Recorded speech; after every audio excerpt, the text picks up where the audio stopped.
e Salvador, Jesus Cristo. Quem crê na bênção diz aleluia. Mais um dia de bênção, de vitórias, de milagre, porque estamos na presença do Senhor nosso Deus. Nós vamos começar, meus irmãos, a partir deste sábado agora, uma campanha de oração em prol do lar e da família, para que Deus venha entrar com cura, com milagre, com libertação e com salvação sobre o nosso lar e sobre a nossa família. Então todos os irmãos já estão convidados para, juntamente conosco, adentrar esta campanha de oração em prol e em favor das nossas famílias. E Deus vai nos abençoar gloriosamente, conforme a sua palavra que diz que o Senhor é galardoador daqueles que o buscam, daqueles que buscam a sua presença. Estende a mão para o céu e fala: Senhor Jesus, Senhor Jesus, eis-me aqui para receber a tua bênção sobre a minha vida, sobre o meu lar e sobre a minha família. Palmas de vitória para Jesus. Abra a sua Bíblia, meus irmãos, abra a sua Escritura Sagrada, porque já vamos meditar na palavra de Deus, para que Deus possa elevar a nossa fé, aumentar a nossa fé, e venhamos receber aquilo que Deus tem proposto para conosco nesta noite gloriosa. Abre a sua Escritura no livro de Atos dos Apóstolos, no capítulo de número 16 e versículo também de número 16. Atos dos Apóstolos 16 e verso 16, para a glória de Deus nesta noite. aleluia, Jesus. Aleluia. Vamos ler a Escritura de Deus. Aqui vai relatar sobre uma libertação e também sobre a salvação de toda uma família. Quando Paulo estava, meus irmãos, viajando, a sua viagem missionária, esse relato aconteceu e Deus, aleluia, colocou nas suas Escrituras para que venhamos a elevar a nossa fé nesta noite. Quem achou diz aleluia. Aleluia. Vamos ler a palavra de Deus. Estende a sua Bíblia para o céu e diz: Senhor Jesus, Senhor Jesus, abre agora o meu coração, para que eu venha entender e compreender a tua palavra sobre a minha vida nesta noite. Leiamos, meus irmãos, Atos 16, que diz: E aconteceu que, indo nós à oração, nos saiu ao encontro uma jovem que tinha espírito de adivinhação, a qual, adivinhando, dava grande lucro aos seus senhores.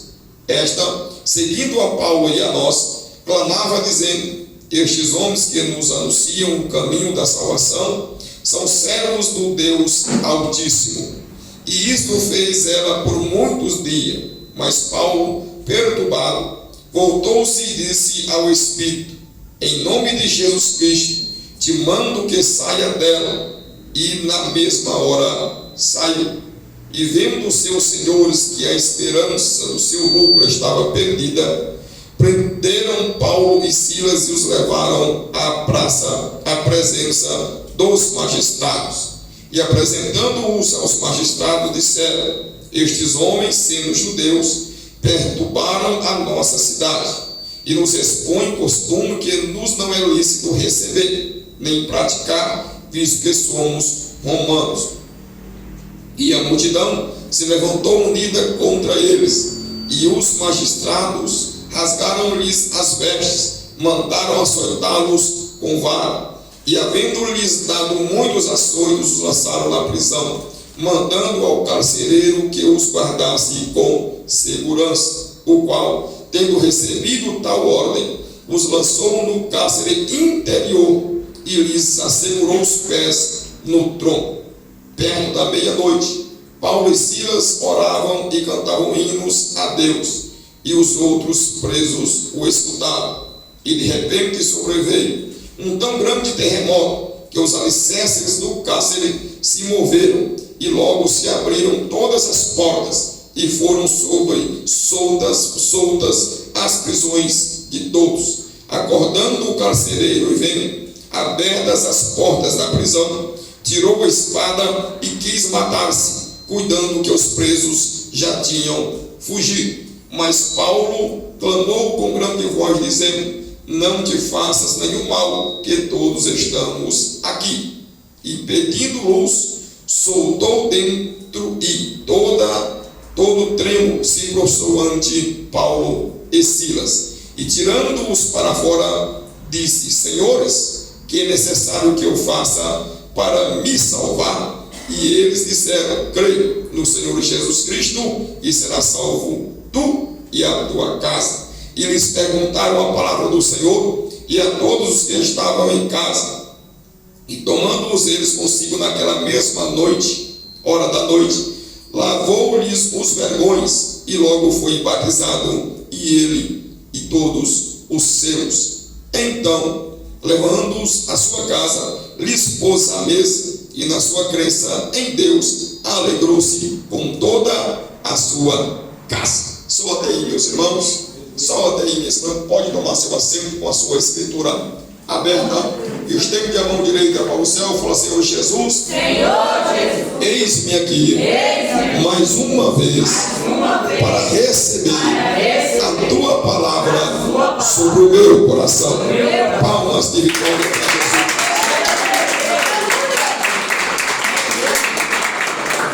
Então, meus irmãos, nesta viagem missionária de Paulo, ele chega na cidade de Filipe, onde depois ele colocou ali uma igreja, a igreja de Filipenses. Então, observe que aconteceu dois acontecimentos extraordinários ali neste lugar. E indo eles, como diz a Escritura, a hora da oração, buscar a Deus e a sua face, buscar a Deus e a sua presença, porque esta é a marca registrada, é a patente do cristão. É buscar ao seu Deus, é buscar ao seu Senhor, é buscar ao seu Salvador, porque a nossa fé desenvolve justamente com e através da oração, com e através do jejum, com e através de buscar a presença do Senhor.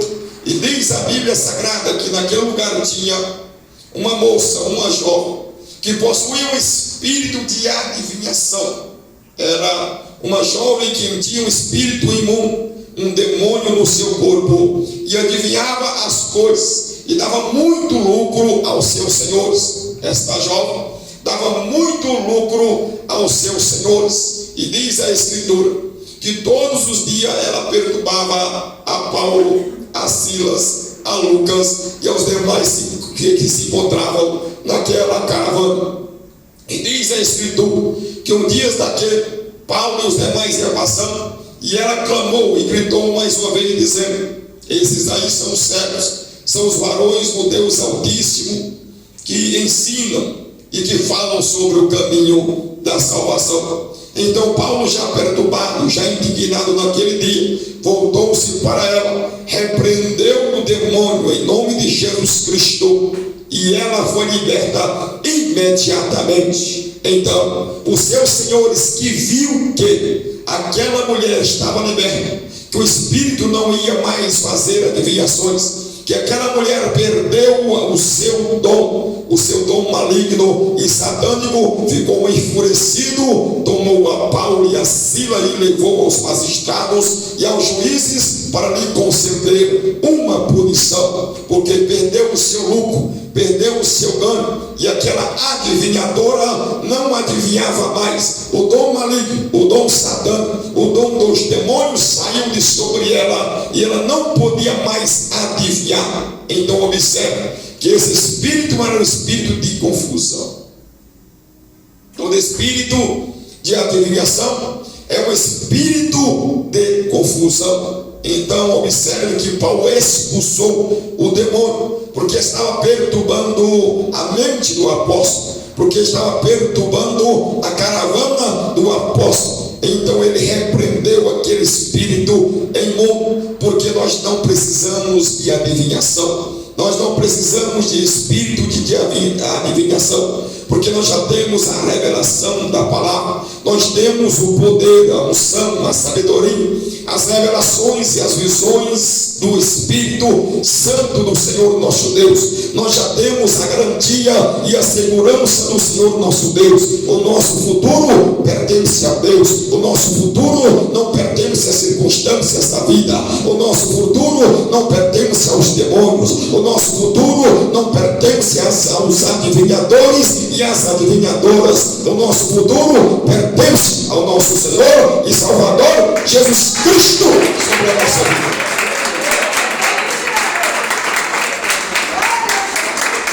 Esse espírito maligno, esse espírito de adivinhação, perturbou por muito tempo toda aquela cidade. E era uma cidade perturbada, é uma cidade com muitos problemas e muitas dificuldades. E uma cidade que estava à mercê de espírito imundo. E com certeza grande multidão recorria àquela mulher e aos seus senhores para saber o seu futuro, o que ia acontecer no dia de amanhã. Mas essa escritura diz que o dia de amanhã não nos pertence. O nosso dia é hoje, o nosso dia é agora, o nosso dia é no presente. Amanhã entregamos ao Senhor nosso Deus com toda a segurança que Deus vai sustentar a nossa vida, que Deus vai sustentar a nossa causa, que Deus vai nos levar em segurança, que Deus já entregou sobre a nossa vida a sua salvação e nós estamos a passos largos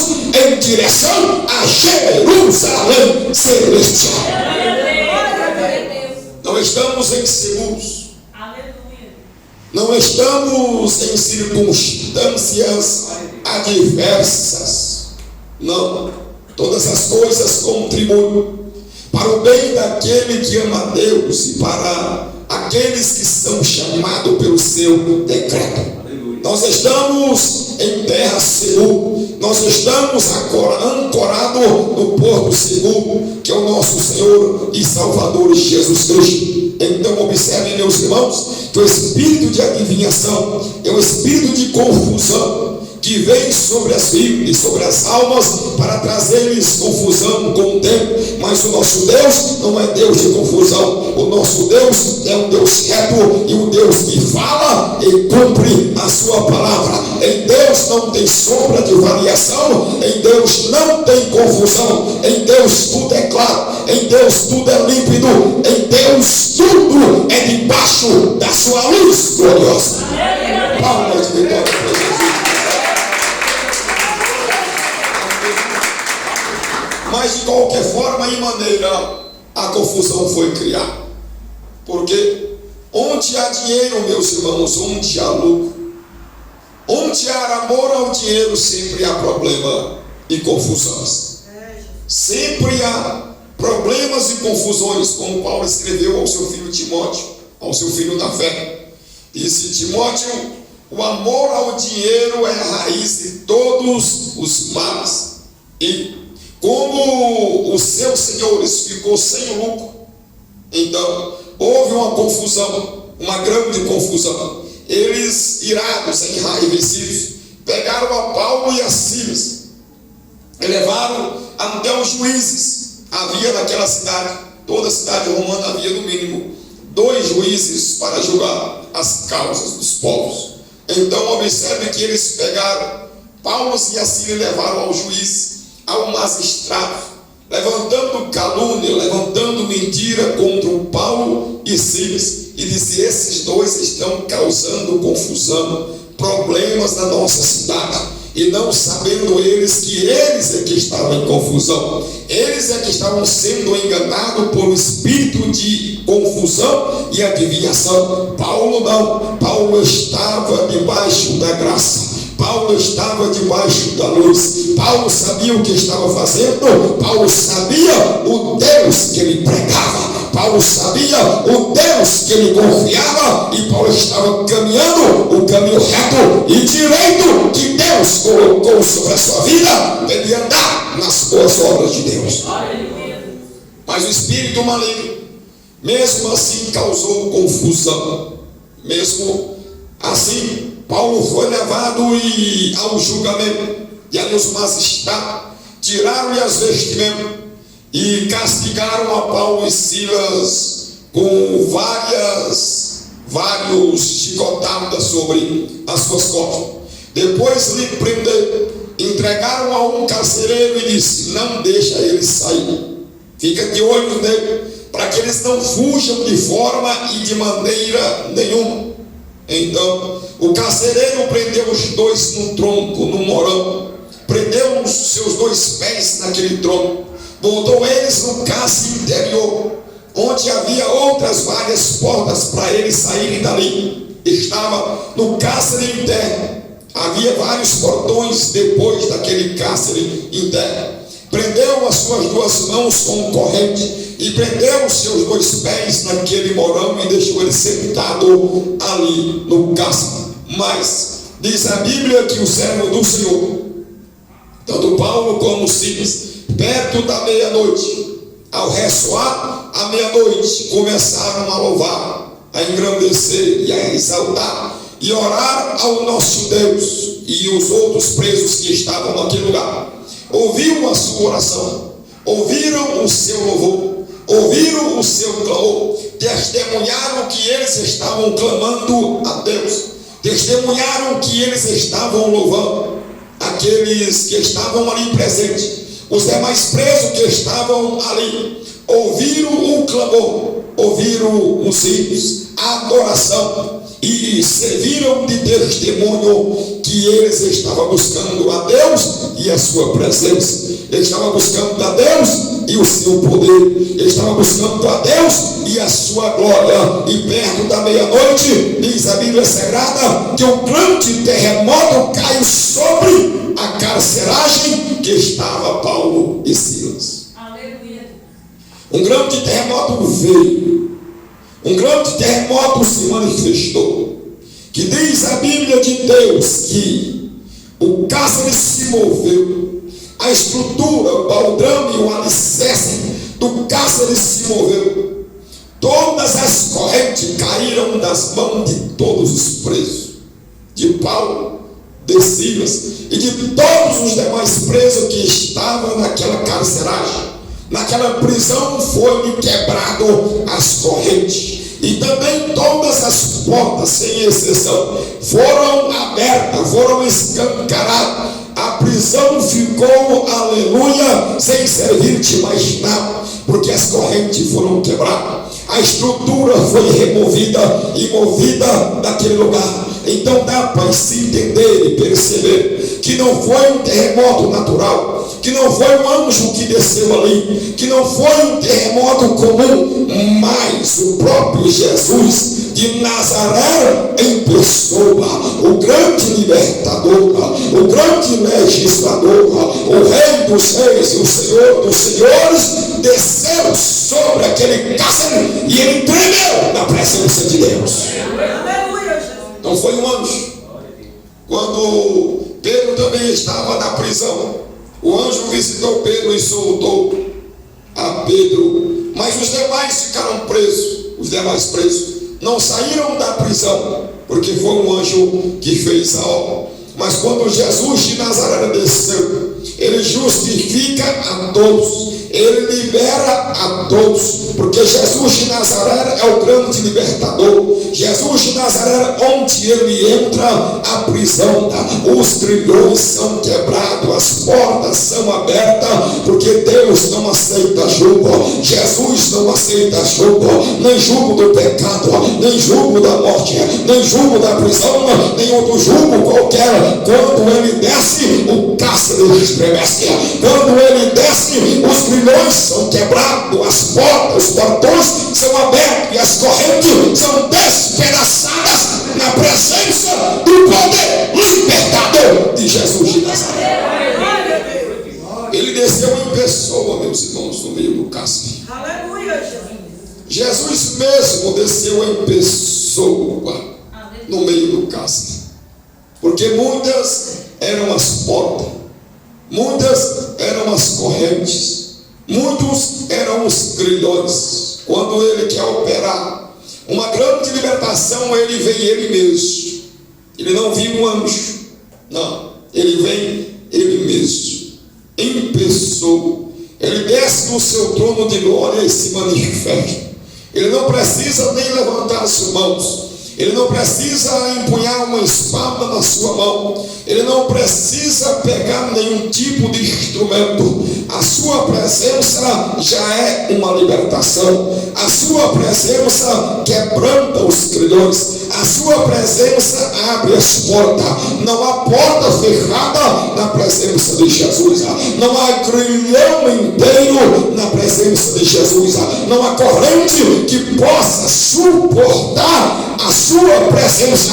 Os alicerces do cárcere estremeceu, porque Jesus desceu no meio dele para ouvir, para receber o clamor dos seus servos. Conforme mesmo ele diz em sua palavra: onde estiverem 2 ou 3 reunidos no seu nome, ele está no meio. Ele estará presente. E havia Silas, e havia Paulo, e havia os demais que ouviam também e participavam daquele culto noturno perto à meia-noite. Então Jesus todas as vezes cumpre a sua palavra, e ele se fez presente. Não se fez presente somente através do poder do Espírito Santo e da glória do Espírito Santo. Ele se fez presente também através da sua pessoa. Ele mesmo veio em corpo. Ele mesmo veio e se manifestou. O cárcere começou a tremer. Tudo começou a balançar. Na presença de Jesus, a estrutura da morte se balança e se estremece na presença dele. A estrutura do pecado se estremece na presença dele. Onde o Espírito Santo de Deus está, onde Jesus está, aí a libertação completa e perfeita, como ele disse em sua palavra: se o Filho do Homem vos libertar, verdadeiramente sereis livres. Palmas para Jesus.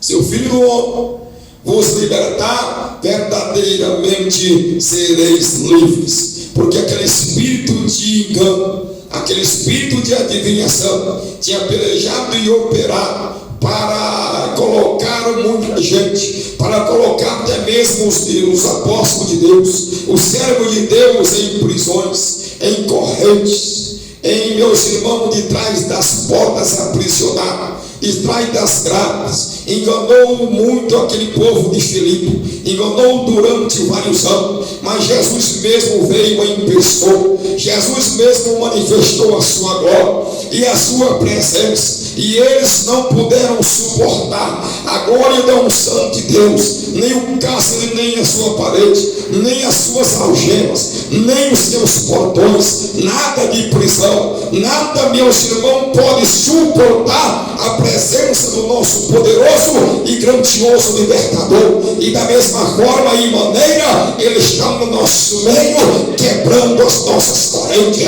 os nossos grilhões, porque Satanás tem batalhado e militado para nos acorrentar, para que não enxergamos a vontade perfeita do Senhor. Mas ele também já está no nosso meio, ele também já está manifestando a sua glória, e a corrente caiu, as portas se abriu, e nós podemos então continuar louvando e agradecendo o seu nome todos os dias aqui neste lugar. Aleluia. Então, meus irmãos, o carcereiro ficou com medo, porque a lei romana não deixava impune um carcereiro que deixasse ficar livre e fugissem os seus prisioneiros. Então ele sabia que a punição era com pena de morte.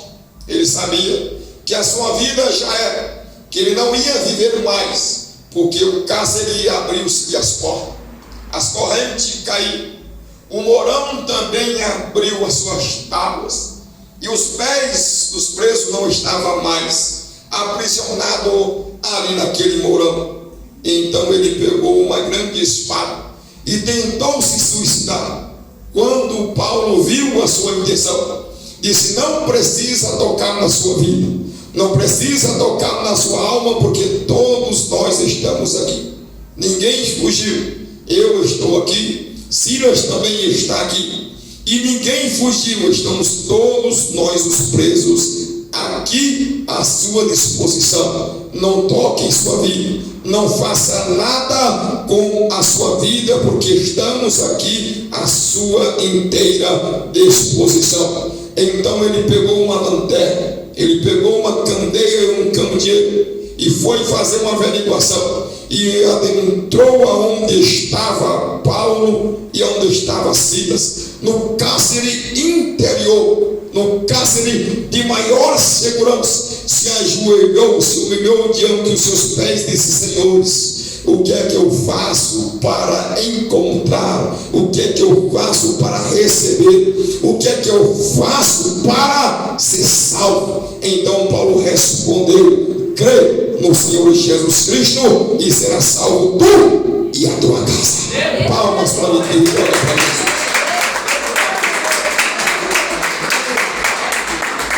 Esta é a pergunta mais gloriosa. Esta é uma pergunta crucial. Esta é uma pergunta essencial que os ouvintes fazem, que eu tenho que fazer, que a igreja tem que fazer, que todo homem, que toda mulher tem que fazer sobre a face da terra. Senhores, o que eu faço para me salvar? Senhoras, o que é que eu faço para me salvar? Talvez, meus irmãos, muitas das pessoas que vivem no nosso tempo, muitos dos nossos contemporâneos, não fizeram esta pergunta ainda para ninguém. Não fizeram essa pergunta ainda para o servo de Deus e para a serva de Deus. Mas é uma pergunta que algum dia deve ser feita, ou na mocidade, ou na sua velhice. Mas você tem que perguntar, você tem que se preocupar com a sua salvação, com a sua alma. Depois da morte, o que vai acontecer com a sua vida? Você tem que estar seguro. Você não tem que estar debaixo de adivinhação, nem de espírito de engano, mas você tem que ter certeza e convicção da sua salvação, que a sua vida é o que você tem mais de importante, que a sua vida é o que você tem mais de crucial e essencial. Como diz o próprio Jesus de Nazaré: o que vale o homem ganhar o mundo inteiro e perder a sua alma? O que daria o homem em troca da sua alma? O preço da nossa alma é caríssima. A nossa alma vale mais do que ouro. A nossa alma vale mais do que prata. A nossa alma vale mais do que dinheiro. A nossa alma vale mais do que dólar. E o preço da nossa alma é caríssimo. Meus amados irmãos, irmãs e ouvintes, o que você vai fazer com a sua alma? Então nós devemos perguntar: senhores, senhoras, o que eu faço? O que devo fazer para receber a minha salvação neste dia? O que você tem que fazer para receber a tua salvação? Aquele carcereiro que já estava prestes a morrer, prestes a suicidar-se, ele ia se matar naquele dia e naquela hora e naquela noite, que ele viu o poder de Deus se manifestar. Ele preocupou-se com os presos, pensando que os presos tinham ido todos embora, e a pena romana era a pena de morte. Então ele se preocupou, mas depois que ele viu o que Deus fez, e ele viu que o cárcere se moveu, e nenhum preso fugiu, mas estavam todos ali à sua disposição, ele começou a temer e a tremer nas bases, mais do que o próprio cárcere. Ele tremeu nas bases, porque ele sabia que era uma operação divina. Ele sabia que era Deus se manifestando.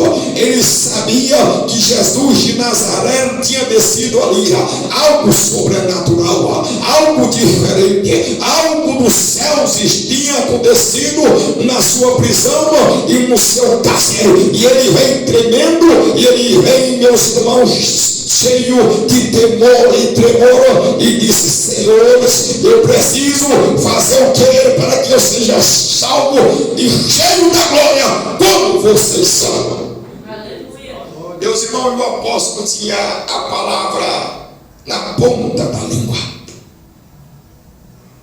O apóstolo tem a palavra na ponta da língua. O apóstolo não tutubeia quando é lhe feita uma pergunta desta. O crente não tutubeia quando é realizado, quando chega aos seus ouvidos uma pergunta destas. Então Paulo imediatamente, prontamente disse: crê no Senhor Jesus Cristo e serás salvo, tu e a tua casa.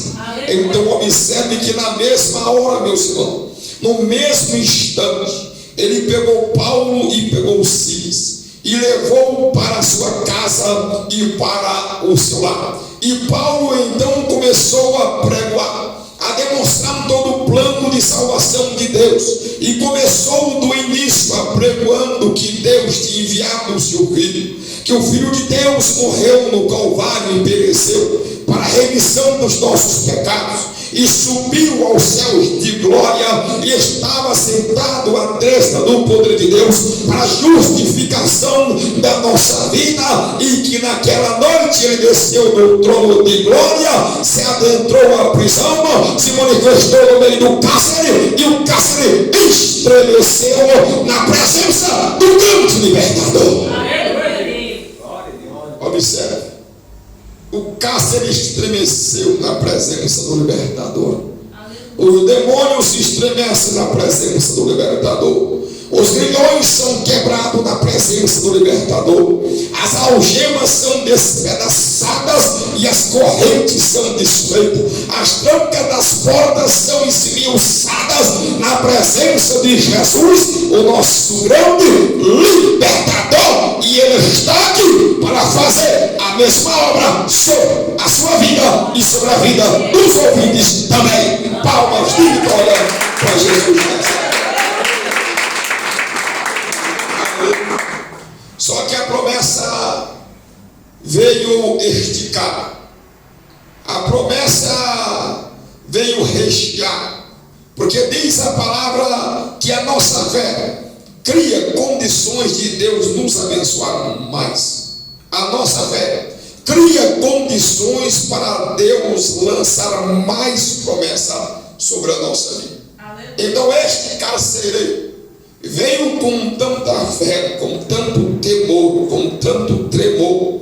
Ele veio com tanta humilhação, com tanto quebrantamento, que quando Paulo respondeu, ele poderia ter respondido somente assim: crê no Senhor Jesus Cristo e tu serás salvo. Mas tamanho foi a humilhação, tamanho foi o temor, o quebrantamento e a fé, que Deus então estendeu a promessa também para sua esposa, estendeu a promessa também para os seus filhos, estendeu a promessa também para suas filhas, estendeu a promessa também para os seus servos, estendeu a promessa também para as suas servas. Todo o que pertencia e que morava ali naquela casa, na casa do carcereiro, recebeu a mesma promessa que ele. Então Paulo respondeu e disse, revelado, inspirado, ungido pelo Espírito Santo de Deus: crê no Senhor Jesus Cristo, será salvo tu, a sua casa, a sua esposa, o seu filho, a sua filha, a sua família. Todos que moram na sua casa serão salvos se você crê em Jesus de Nazaré.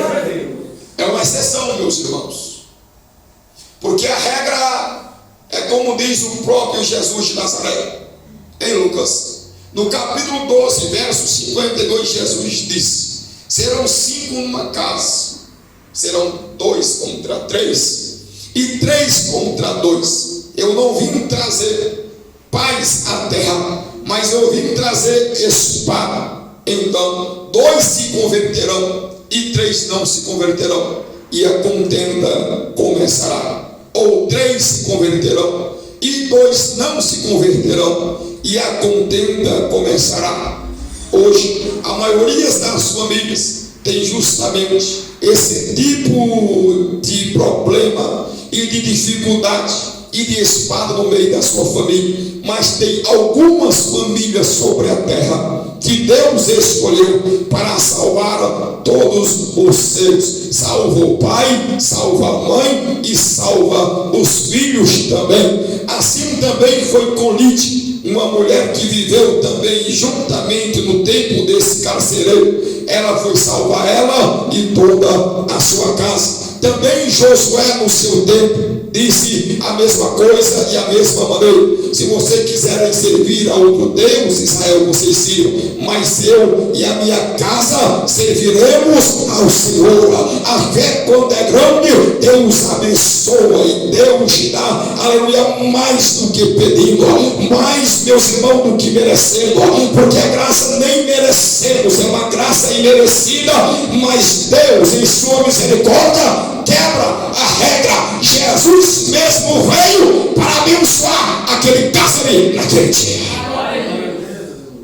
O cárcere ficou sem prisão, o cárcere ficou sem corrente, o cárcere ficou sem porta, o cárcere ficou sem algemas, o cárcere ficou, meus irmãos, sem nenhum carcereiro. O único que tinha estava trêmulo. O único que tinha parecia, meus irmãos, um cachorrinho acanhado. O único que havia ali estava tremendo nas bases. O próprio cárcere estava tremendo nas suas braças, arrancado, removido foram os seus alicerces, porque Jesus de Nazaré se manifestou naquele lugar. E diz a Bíblia Sagrada que esta família, a família deste carcereiro, foi abençoada por inteiro.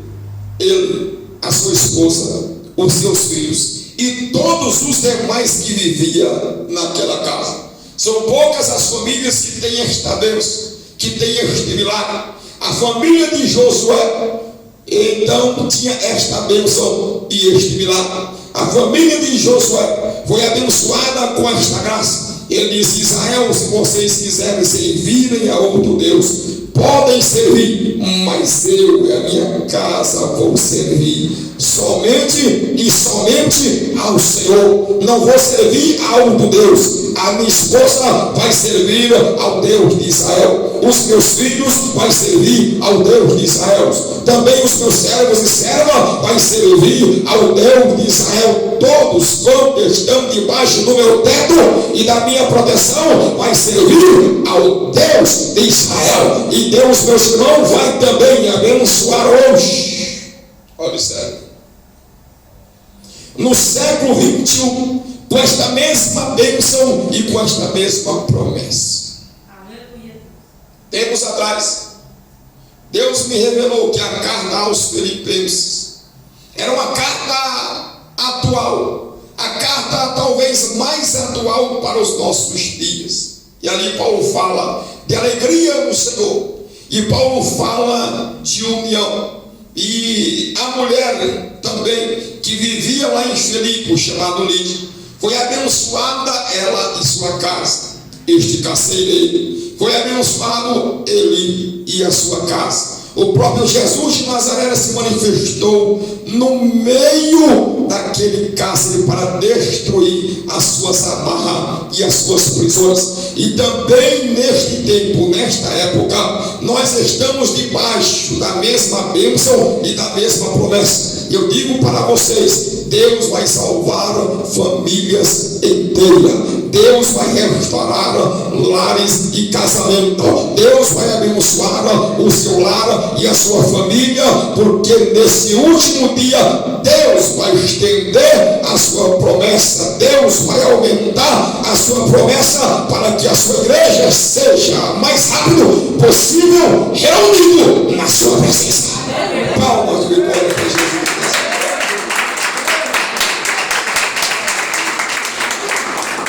E o próprio Jesus em pessoa vai descer no dia do arrebatamento e vai ressoar a sua voz. Os grilhões da morte, os grilhões de todo e qualquer cárcere vai estremecer. As correntes vão ser despedaçadas e nada vai segurar os filhos e as filhas de Deus.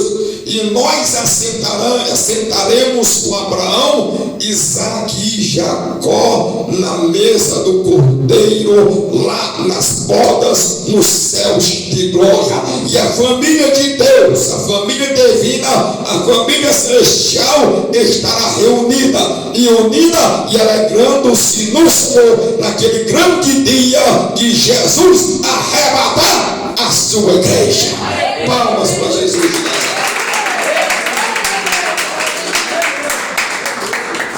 É uma promessa de Deus para os últimos dias. Deus salva famílias inteiras. Deus salvará o pai. Deus salvará a mãe.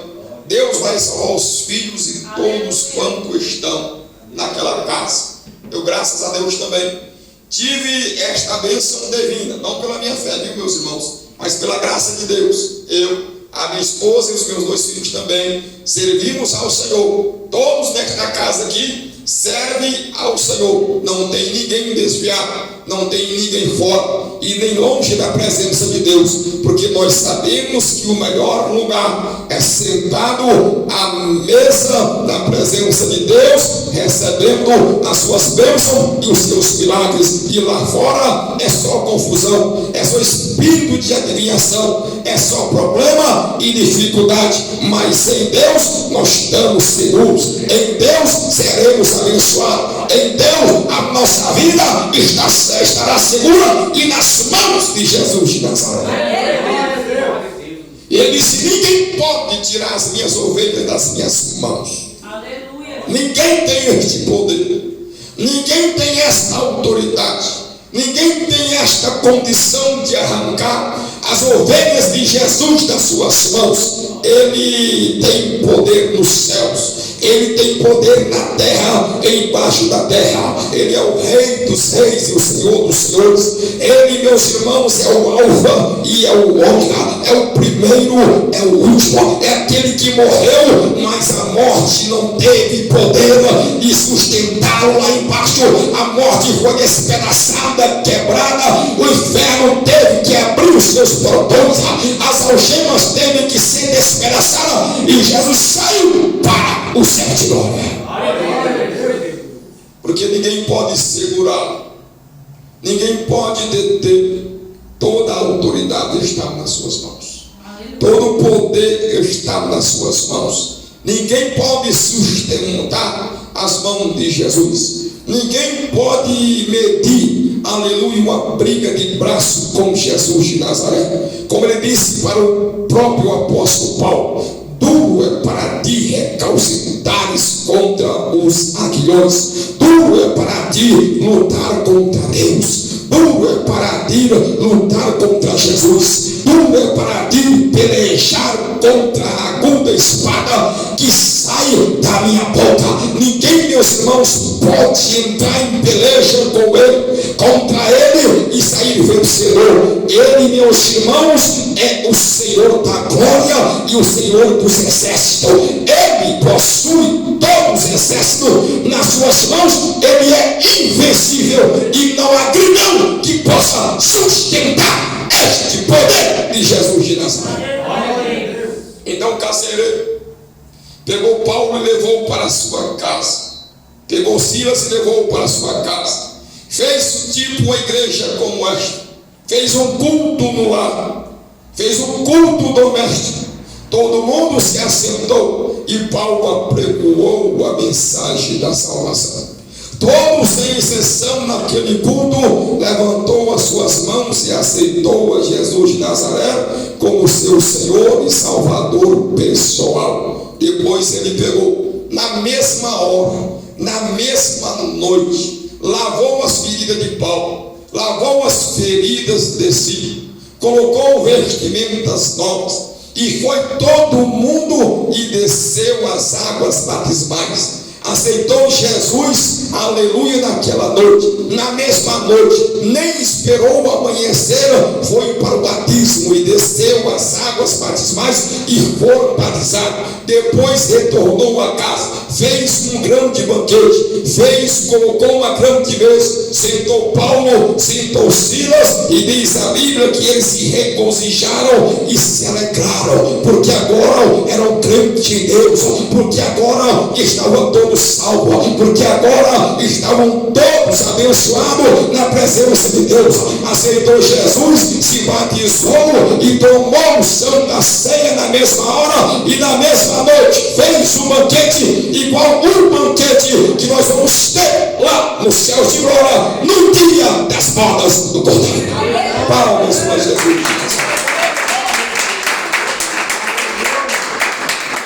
E a mesma coisa Deus requer da nossa alma. Deus requer da nossa vida que estejamos alegres. Como disse Paulo a carta nos Filipenses: regozijai-vos sempre. Regozijai-vos sempre no Senhor. O crente tem que ter alegria, porque o crente está seguro. O crente tem que ter alegria, porque o crente está salvo. O crente tem que ter alegria, porque o crente está abençoado. O crente tem que ter alegria, porque Deus resolve os seus problemas. O crente tem que ter alegria, porque Deus perdoou os seus pecados. O crente tem que ter alegria, porque o crente vai morar, já está seguro. O crente, com certeza absoluta, vai adentrar e vai passear lá nas mansões celestiais, na Nova Jerusalém. O crente tem parada certa, o crente tem destino certo. O crente não precisa de espírito de adivinhação. O crente já sabe para onde vai.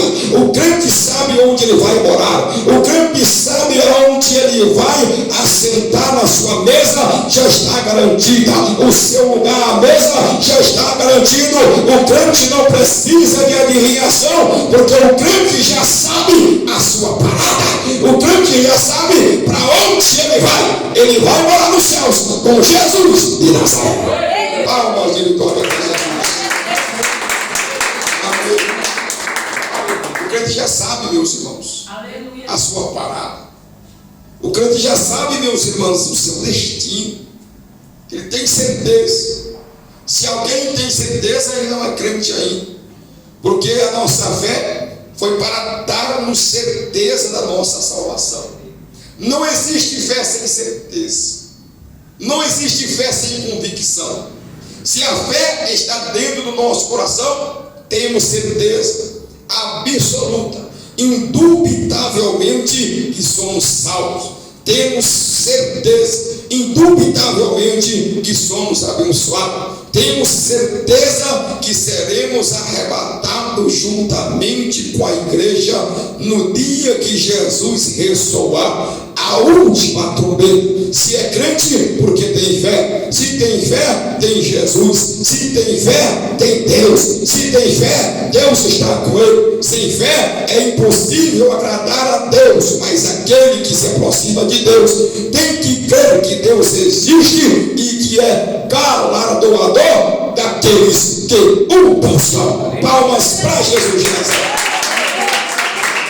Fica de pé, meus irmãos, fica de pé, minhas irmãs. Eu vou convidar agora também a missionária Alcineia, que ela vai orar pelos mais excelentes dons da revelação do Espírito.